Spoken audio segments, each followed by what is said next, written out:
Tumefungiwa kwa muda mrefu. Ongea na ofisa hapa. Kama umenunuliwa kuja kupiga hapa matusi wewe.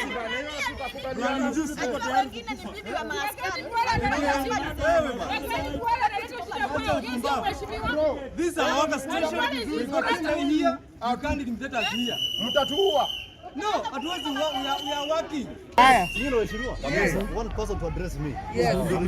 I am sorry. Kitu cha kwanza mimi naitwa Musai Simiyu, Deputy Speaker Emeritus.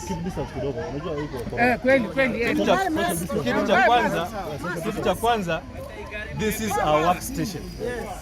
For a whole week tumekuwa tukikuja hapa kufanya kazi, bunge limefungwa. Mwenye amefunga bunge ni clerk na speaker. So if they send this stress call, lazima tuamini nani amewaita na kwa sababu gani? Kwa sababu sisi tumekuja kazini. We have come to work for a whole week. We've been coming here and the assembly is not open.